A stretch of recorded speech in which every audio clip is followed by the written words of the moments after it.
trust him, man. You know, he our leader. We trust him. We trust his judgment, and he was able to come out successful. That's right. Definitely. If you've been asked this, a couple of the guys talked about maybe feeling a sense of disrespect. Do you feel like you guys are a group that be quiet outside noise? We don't worry about all that, you know, because at the end of the day, you know, all that's pretend, man. You know, and I know I got a lot of guys in the room that got that, you know, man. You know, that dog mentality and all that media that they can't help you once you strap the cleats on and go out there and play. You know, certain guys do that just to kind of help their confidence. We don't need that. We walk in the building confident. So what did the defense prove then today? Think about it, man. We still feel like yes, we happy we came out with the win, and defense came together in critical situations. But we still have a lot of work to do, man. 31, you know, how many points they had? 28, 31. We still feel like, especially going against them, that's too much points, you know. But we gonna live with it, man. Get in the film room, continue stacking those days, man. Getting better. Did you feel like this was a get right game for the secondary? I don't really think so.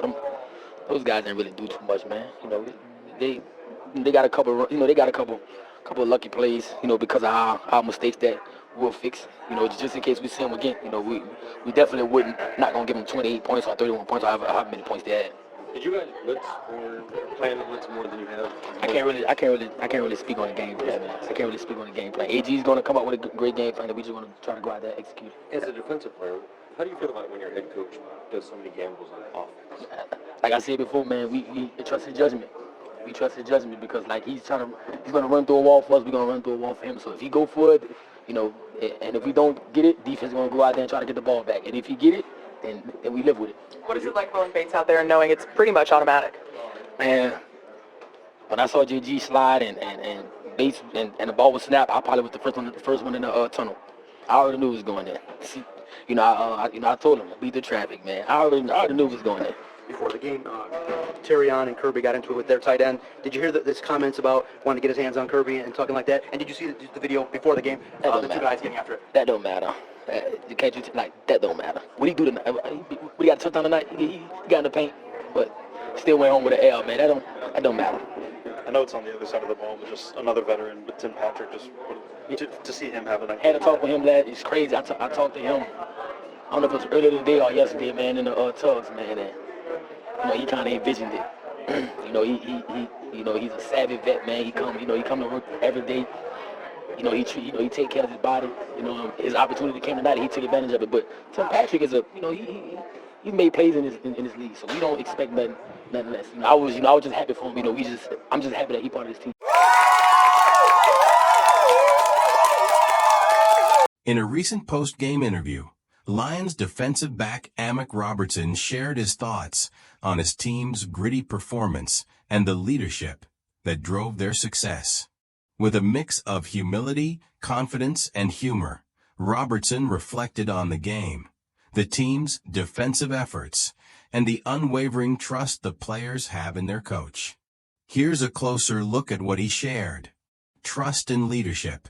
Robertson started by emphasizing the trust the team has in their head coach, Dan Campbell. "We trust him, man.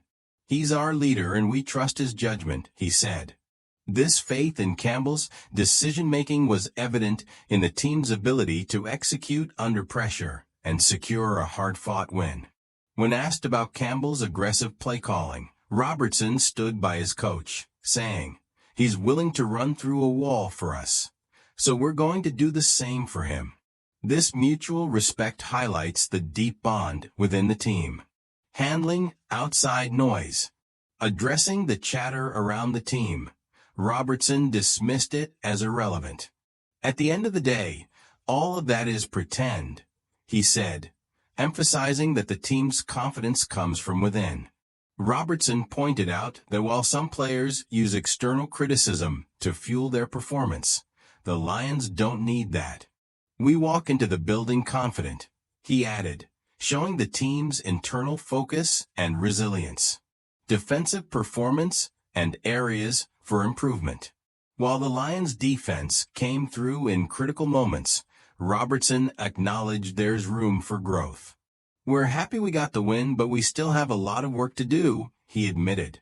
The defense allowed 28 to 31 points, depending on the reporter's question, which Robertson deemed too many. especially against this particular opponent. He assured fans that the team would address their mistakes in the film room to improve for future games. When asked if this game was a get-right moment for the secondary, Robertson downplayed the notion. He felt the opposing offense capitalized on a few mistakes by the Lions, which are correctable. They got a couple of lucky plays because of our mistakes. We'll fix that, he said, noting the team's determination to improve. On blitzing and game plans, Robertson remained tight-lipped about the team's defensive strategy, saying, "I can't really speak on the game plan." However, he expressed confidence in defensive coordinator Aaron Glenn's ability to craft effective strategies, reiterating that the players are focused on executing whatever plan is laid out for them. The confidence in the kicker. Robertson shared a light-hearted moment about Lions kicker Riley Patterson, whose game-winning field goal seemed inevitable to the team. "When I saw Jared Goff slide and the ball was snapped, I was probably the first one in the tunnel. I already knew it was going in," Robertson joked. He humorously added that he told his teammates to beat the traffic, fully confident in Patterson's ability to deliver under pressure. Heated moments and veteran leadership. Reflecting on a pregame skirmish involving tight end T.J. Hawkinson and safety Kirby Joseph, Robertson dismissed it as irrelevant to the game's outcome. "It doesn't matter. He got a touchdown, but he still went home with an L," he said, keeping the focus on the Lions' victory. Robertson also praised veteran receiver Tim Patrick, who had a standout performance. Robertson shared that Patrick had envisioned his success before the game, describing him as a savage vet who works hard and takes care of his body. His opportunity came tonight, and he took advantage of it. "We don't expect anything less," Robertson said, highlighting the professionalism and dedication Patrick brings to the team. Team mentality. Throughout the interview, Robertson's comments showcased the Lions' team-first mentality. The players trust their leaders, hold themselves accountable, and remain focused on continual improvement. Robertson's mix of confidence and humility reflects the team's culture of resilience and unity, qualities that have fueled their success this season.